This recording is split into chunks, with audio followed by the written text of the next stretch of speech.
Oi gente, tudo bom? Eu sou a Thaís e esse é o vlog da Leitura das Minas. Como vocês já devem ter percebido, é um vlog para debater a literatura escrita por mulheres, que faz parte da coluna de literatura da Capitolina. Essa é uma frase muito grande.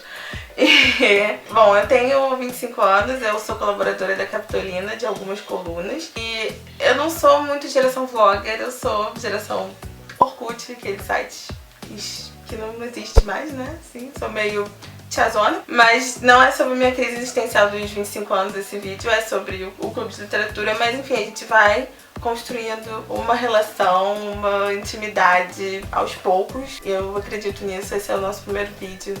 A gente vai se conhecendo. E nesse primeiro vídeo a gente vai explicar um pouco por que a gente escolheu ler só mulheres, ler só autoras nesse clube. E vamos falar desse livro, que é Um Tato Todo Seu, é o primeiro livro que eu escolhi, mas nos próximos vocês vão poder meio que participar, escolher junto com a gente. E eu vou falar desse livro porque eu acho que ele explica muito bem porque é importante priorizar autoras e escritoras mulheres em geral, porque que isso não é um modo, não é, sei lá, não é sexismo, não é tipo, um modo de colaborar para a divisão de gênero, é só um modo de valorizar essas autoras e a história delas. Quando eu falo que eu escrevo pra Capitolina e que eu tô num projeto de ler só mulheres, eu não leio só mulheres, mas eu leio muito mais hoje em dia autores do que autores. Quando eu falo isso, eu costumo ouvir algumas perguntas assim, clássicas, que é tipo: mas por que? Isso não é um tipo de sexismo? Mas por que vocês estão escolhendo homens? Homens também sofrem pelo patriarcado. Isso é o que eu mais escuto. Porque eu estou excluindo homens, porque homens também podem sofrer opressões e porque sem os homens o feminismo não vai a lugar nenhum, já ouvi isso. E também já escutei que literatura não depende de gênero, é uma coisa que está acima dessa divisão. E pra essa eu não tenho nenhuma resposta além de valeu fera, porque não dá. Mas para essas perguntas, que são bem chatas porque estão sempre se repetindo, eu tenho algumas outras perguntas, que é, por exemplo, quantas autoras mulheres você leu por ano? Quantas autoras mulheres negras você leu na sua vida? Quantos dos livros do colégio ou da faculdade que você leu, que foram pedidos para você ler, foram escritos por mulheres? E quantos dos supostos clássicos foram escritos por mulheres? Quando a gente começa a pensar nisso e calcular e fazer lista dos livros, assim, mentalmente, surgem muitos mais nomes de homens do que de mulheres. E não é porque os homens escrevem melhor e são mais competentes ou qualquer coisa do tipo. É bem óbvio, é só uma questão histórica de que por séculos as mulheres não podiam se expressar, não podiam falar o que elas pensavam, muito menos escrever, publicar um livro e ele ser considerado um clássico de sucesso, uma obra maravilhosa. E isso não é uma coisa que a gente deveria ter nem que dizer, mas que a gente precisa, porque passa assim, despercebido nos nossos hábitos normais, assim, do dia a dia de leitura. E por muito tempo eu não pensava nisso, até que eu comecei a participar da Capitolina e eu entendi o quanto representatividade é importante. E eu fui participando de outros movimentos feitos por mulheres e lendo outras coisas escritas por mulheres. Uma delas é esse livro que a gente vai falar hoje, que é Um Tato Todo Seu, e um artigo que foi escrito por uma jornalista, Joanna Walsh, que ela, não sei se ela é britânica ou americana, ficou uma coisa meio... mas que não tá traduzido para o português, infelizmente, mas é um artigo que ela conta um ano que ela leu só mulheres, e como foi esse processo e por que isso foi importante pra ela e mudou os hábitos de leitura dela. Meio que viralizou esse artigo e virou uma hashtag que é Lendo Mulheres, ou Leia Mulheres em 2014, seria a tradução mais ou menos. Além desse artigo da Joanna Walsh, uma coisa que eu li na mesma época foi Um Tato Todo Seu. Eu li justamente porque eu tava nessa pilha de pensar sobre literatura feminina e sobre representatividade das mulheres na literatura e na mídia em geral. E aí me recomendaram, falaram que não, esse livro é tipo um clássico, você precisa ler. E aí eu li e meio que minha carteirinha de feminista foi pra outro nível, em que eu cito esse livro em qualquer discussão que eu tenho. Tipo, sério, tem muitos textos meus que eu cito esse livro. Eu tenho que parar, inclusive. E eu acho que ele é ótimo pra explicar por que é importante ler mais mulheres e porque isso não é uma forma de sexismo de forma alguma e não tá excluindo ninguém. Só tá priorizando autoras que tiveram que se esforçar muito pra se tornarem autoras. E nesse livro a Virginia Woolf meio que faz essa narrativa, assim, de voltar as autoras, os esforços que elas tiveram que fazer para se tornarem escritoras. E no quanto se reflete até no trabalho dela, né? Porque ela também fez, de alguma forma, um sacrifício para ser escritora e para permitir que outras mulheres pudessem ser escritoras também. A Virginia Woolf é uma autora que escreveu mais no início do século XX. Esse livro, na verdade, é um ensaio.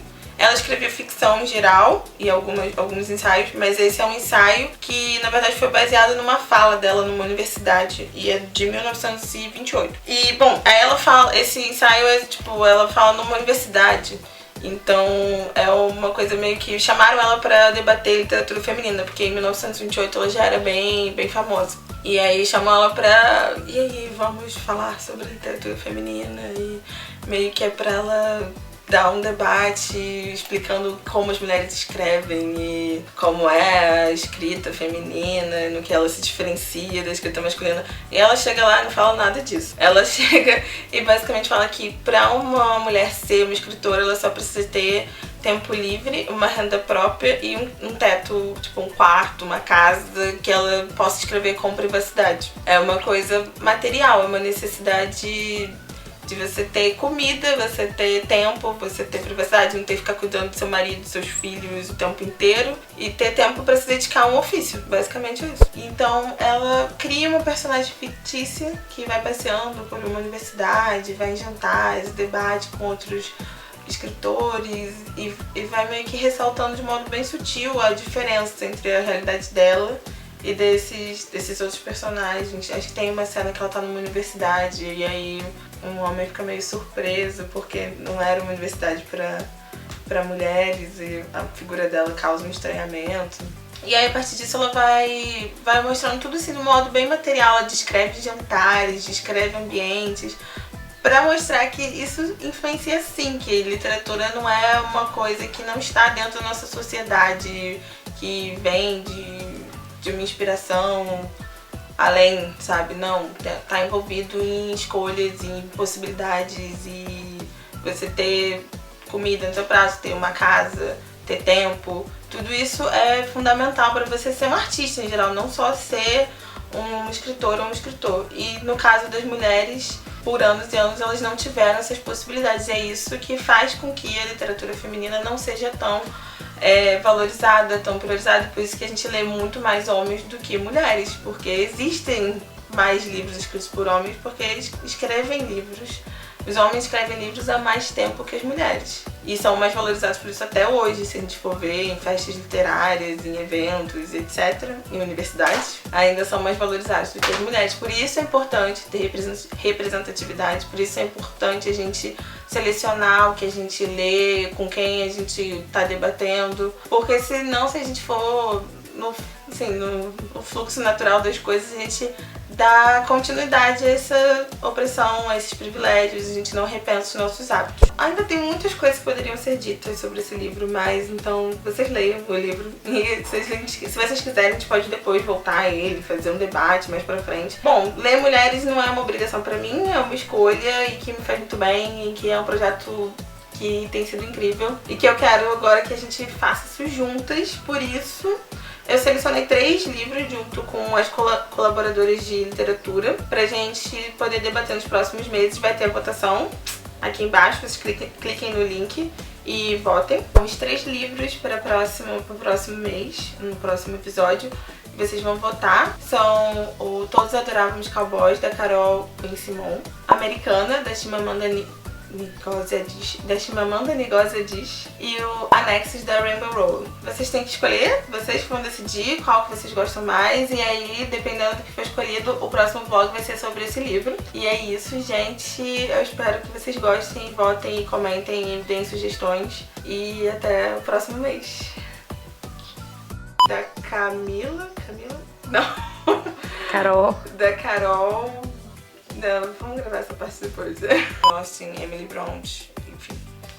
Esse Emily Bront foi muito carioca, né? Mas que às vezes passa, a gente não para pra pensar no histórico e no esforço que as mulheres do passado tiveram que passar. Não, essa frase ficou muito ruim. Pega uns, só te grava pegando uns. As imagens são inteiramente editadas, a gente pode até falar de outra coisa enquanto tá gravando elas. Vai ter provavelmente um sonzinho, uma musiquinha por cima.